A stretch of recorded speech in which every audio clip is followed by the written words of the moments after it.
What is going on, guys? This is Tyler back again with another video, and today we're going to be recapping my sales for the first half of 2024. Now, I have a lot of takeaways because this has been my busiest year to date as it relates to gross sales. So we're going to do a deep dive into that, talk about some wins and some losses, some of my bigger wins over the past quarter. And then also I have 4 to 5 takeaways at the end of the video that I want to talk about just in my overall impression of the market, the overall grading landscape, how profitable it is in today's landscape. So I know I haven't done a video in a while, just have to mention for those who are subscribers and follow the channel, it's not that I have not been involved in sports cards. I have. This has been the craziest, busiest year to date, at least for me in terms of volume. But I've been doing a lot of travel, and I also recently moved, still in Scottsdale, Arizona, but just moved location. So between a busy move and also a 2-week trip to Europe where I spent time in Italy, Spain, and France, it's just been a roller coaster past couple of weeks, so I haven't really got a chance to put out content. So have to mention that. Just wanted to throw that out there just in case you've been wondering where the content is. So we're going to jump straight into my eBay page. And for those of you who are new to the channel, I sell exclusively now on eBay. I do not use consigners. If you've watched this channel going back to 2018, 2019, 2020, I really scaled my business using the consignment model. Now I don't think that's the best strategy in 2024. So I now sell everything on my own. So whenever we're looking at my performance, I have this set to compare this year to last year. So all of these comparisons are going to be in reference to year to date this year relative to year to date last year.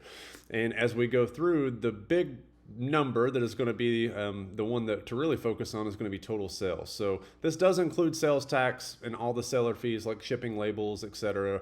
So it's not really the best indicator necessarily, but it's about the best that eBay is going to provide. We do have the net sales figure that also is less any selling fees. So 253,919, just shy of 200,000 after all the other fluff. It's about a 30% increase year over year.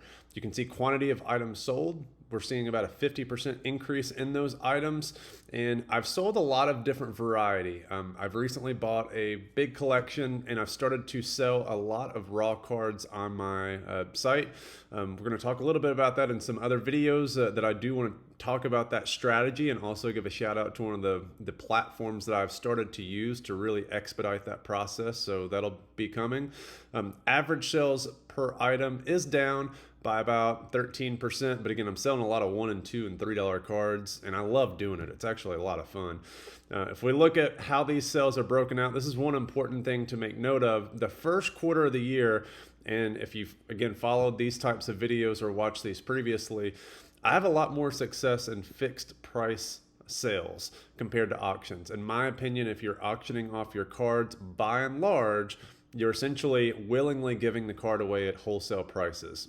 The market really is dictating what that card is going to go for. So if you have something hot and very liquid, it is great to get rid of it via auction, but otherwise you're accepting a very, very low price. And unfortunately, that has really picked up in the last quarter. We're going to go through some of the quarterly results here just to show some of the trends, because this is reflective, all of this is reflective of the first half, but the last quarter has just been gangbusters. It has been crazy just to see the volume and gross sales.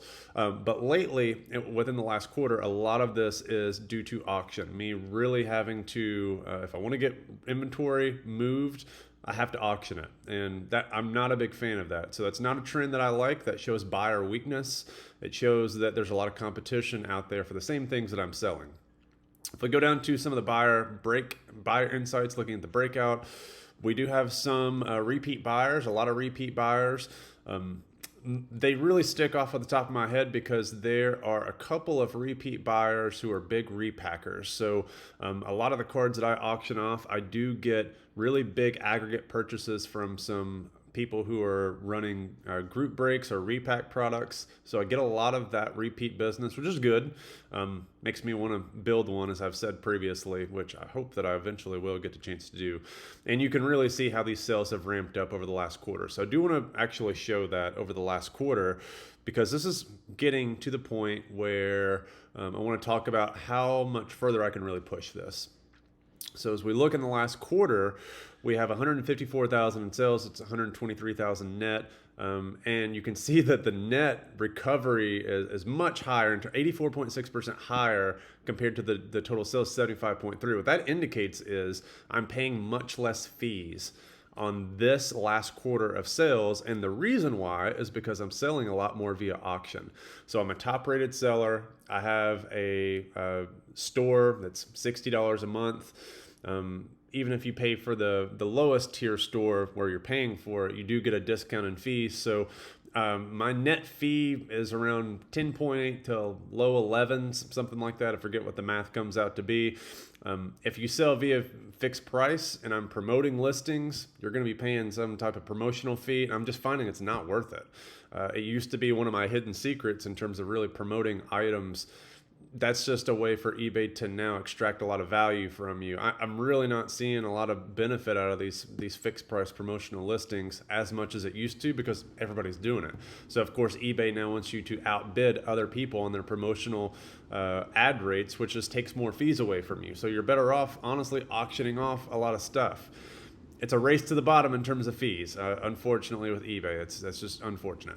Again, a lot of repeat buyers, etc. So now we want to switch over into some of the Excel spreadsheet information that I've got, and I want to focus right in on the juice. So everything that I showed you previously, it will include items that I've sold from inventory that I may have even carried over from previous years, right? So it's not just things I've bought in 2024 and am selling in 2024. So this spreadsheet that I have that I often pull up, I always have to caveat because it generates a lot of confusion. This is specifically for cards that I have purchased in 2024 and am actively selling, and also cards that I've yet to grade as well. So there's a lot of cards in here that I've yet to grade that I haven't got grades back on. They're still at PSA. So whenever we look at this entire spreadsheet, I have this range: cost of goods sold, the grading expense, sales, which is sales year to date.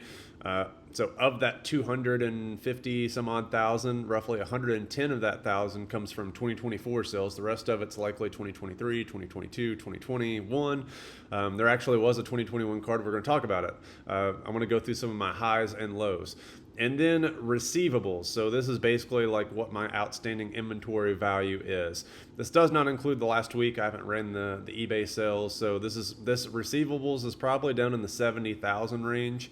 It also does not include my last week or two worth of purchases, which I'm still spending like a madman. But everybody really wants to probably focus on all of this juice here. So we're going to zoom in and focus on this. So, assets. This is the amount of basically sales plus anticipated receivables. It's about $200,000. I've spent roughly $134,000 in cards, $135,000 in cards, almost $30,000 in grading fees. That generates so far year to date an operating margin of $36,000. Now, if you'll remember the first video that I did reflecting the first quarter in sales, you could go back and watch. I believe that number was $26,000. So in the last quarter, I've been less profitable. And if you go through the video that I did, I said I don't think I'm going to be able to keep up with this pace, because I had a lot of big wins and really well-timed purchases that I just didn't see really panning out as the year progressed based on the timing, whether it was Bowman Chrome products that were coming out that were well-timed with really good prospects that I identified. It's just very difficult to repeat that same type of quarter with that same type of timing with the things that I was buying. I just didn't see it on the horizon. And as it turns out, that is indeed the case. This has been a much less profitable quarter year for Q2 2024. There's other reasons for that too. There's also some things I'm going to go through that. But this prediction has came to fruition.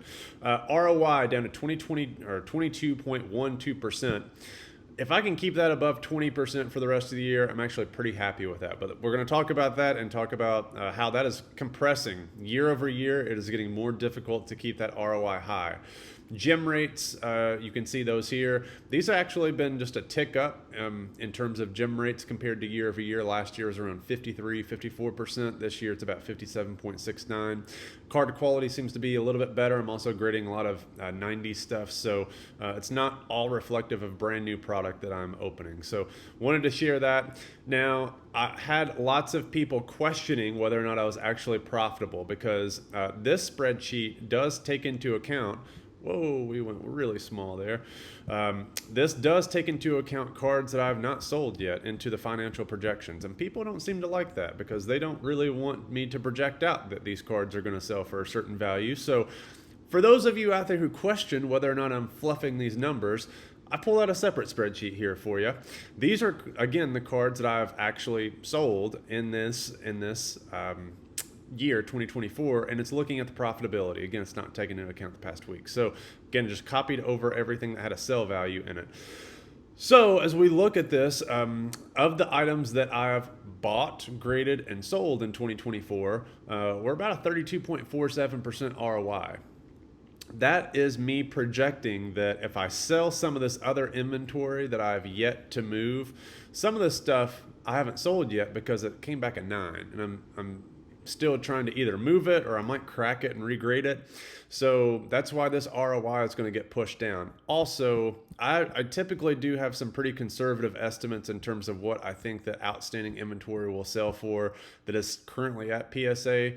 Now, it all depends on how the cards grade, so that's why I'm pretty conservative on it. So if those cards grade out well, that ROI number may bounce back up. But as it stands, of the cards that I've graded and sold, bought, graded, sold in 2024, 32.47% ROI. That is after all fees, everything. So so far, I think that's pretty good, all things considered. Now, there's a couple takeaways that I want to have, and we're going to flip back over to this spreadsheet. So I had them written down because I don't want to necessarily miss them. 3 takeaways. The first one is price compression. I am seeing that, especially with new releases, this has been an increasing trend for the past 4 years, really post-COVID. Any new release that comes out, because of the sheer volume of supply that is being pumped out, not only on a per product basis, but the volume of products, we are seeing rapid price compression, not only for raw cards, but also for graded cards. So it has created this unique scenario where it truly is a race to the bottom. Card that sold as a PSA 10 comp for $1,000, literally in 2 months can sell for less than $200. I've got examples of that. And then if you look at some other cards where if you have raw card prices where you're acquiring the raw card for $450, you can sell that as a PSA 9 later on for sub $200, literally 2 months later. So there is so much widespread speculation that for PSA 10s, that if you get it wrong, you can absolutely burn yourself. And that is one of the things that is really compressing that ROI figure. So we're going to go through some of the wins and losses I want to talk about. So in terms of big wins, I want to go through these just in detail. So a couple big wins. For those of you who watched my Nashville video where I went through and bought a lot of cards, this is actually the best card that I sold out of that entire purchase suite. And it was a card out of basically like a $5 and less MJ box. Last year of metal, this was the year they called molten metal. So basically paid $5 or $10 for this card and sold it for $1,000. It's a huge win, probably my best purchase. That alone made the trip worth it going out there. Everything else is just kind of gravy and butter and jams on top.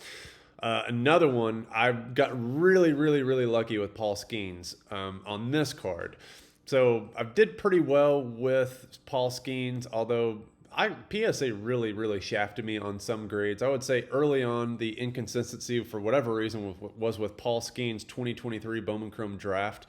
Did very, very badly. I got a lot of 8s on some parallels that really should have came back. Also sold a PSA 10 parallel of his that got crushed by a forklift truck and got returned. So really had bad luck with Paul Skeens in the beginning of the year as opposed to Wyatt Langford. Now things have changed. So Wyatt Langford is in the crapper, and Paul Skeens is the guy who everybody's going crazy with. So this is a card I paid I want to say 400-ish, give or take, for. Sold it, buy it now for $4,200, and I'm pumped for that. I will move on and take that money and roll it into more Skeens purchases and hopefully get those graded and sell. So that's kind of what I've done. Another really good one, another Skeens card, again, sold for $760. This is actually low. This is horrible. This is a card that was getting no activity. It was at a very competitive buy it now, so I auctioned it off, and it was probably the lowest PSA 10. One of the lowest PSA 10s that have sold, even around that time frame. I mean, I'm seeing some of these things sell for $1,200 now. So, again, just complete garbage. The buy it now, auction thing is just trash. You got another one. This is actually very low as well. This is a true blue refractor that sold for $510. I saw sky blue PSA 10s for $500. Speckles that were selling for $699, $799, or sparkles. A true blue for $510. Again, I made money on it. Did very well on this card because I bought it before the big explosion and big call up. But just it's a win, but it's not as great of a win. And then probably one of my most happiest disappointing sales of the quarter was this Luka Doncic. So PSA 10 on-card autograph rookie, number to 99. I sold this while I was in Italy for $4,000 right as Luka made the finals, right before the finals started. And this is not necessarily the highest priced card of this sale, so I didn't sell at the top. The top was probably during COVID at $5,000, but I'll honestly take $4,000. I have a lot of my PC cards listed on my store just at high prices, and if people want to pay them, I will sell them.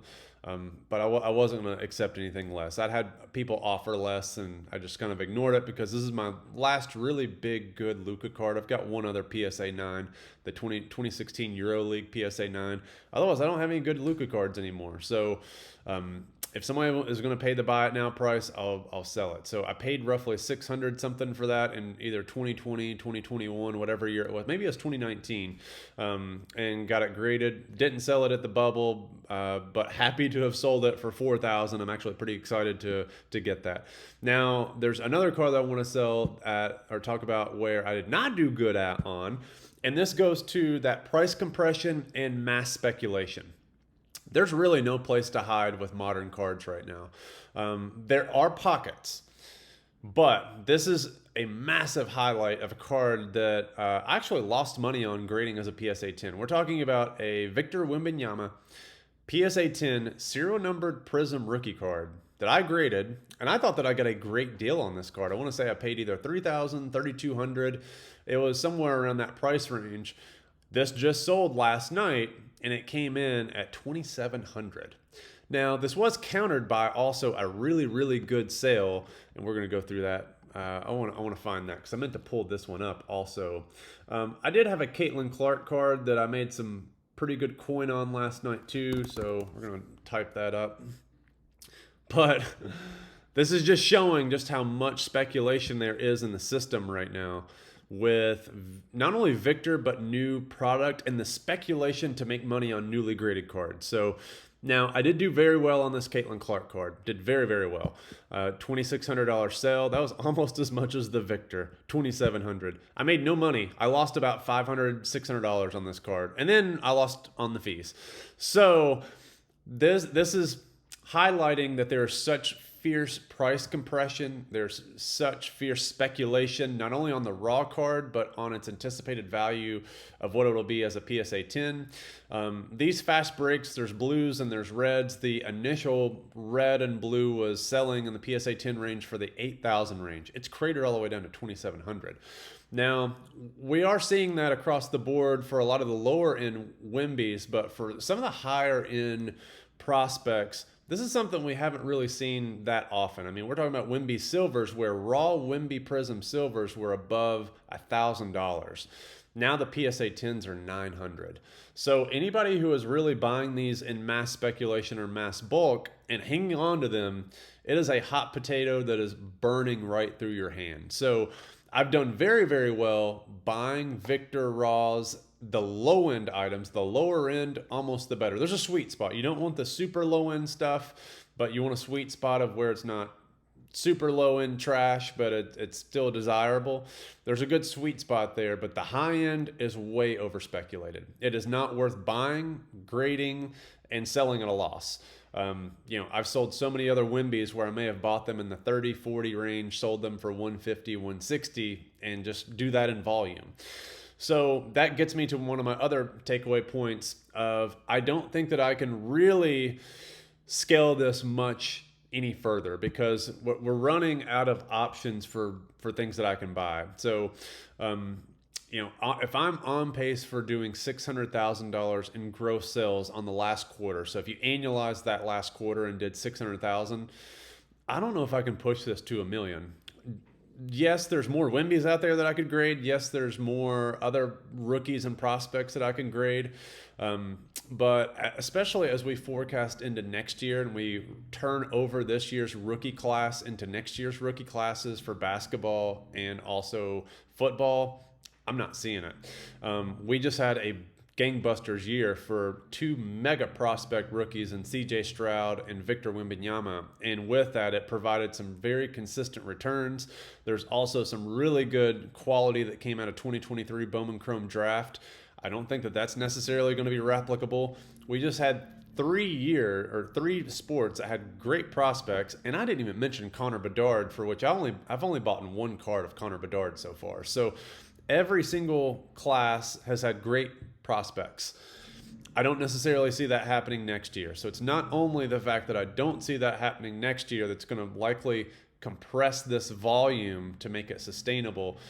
We're also just seeing such massive competition in terms of people doing this in the grading game now, where if I had done this in 2018, 2019 with the best prospect that we've seen in over a decade in basketball, I would have made a lot of money on a card like this.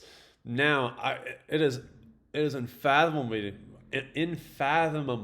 I can't even say that word, to think that you grade a Wemby serial number card and you lose money on it as a PSA 10. It's mind-blowing, and it just shows that there is so much rampant speculation in grading right now.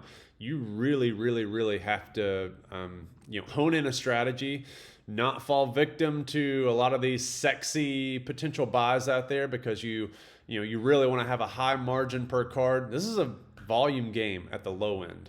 So if you can really turn over a lot of volume at the low end, you can scale this thing. And I'm just kind of running out of inventory to buy.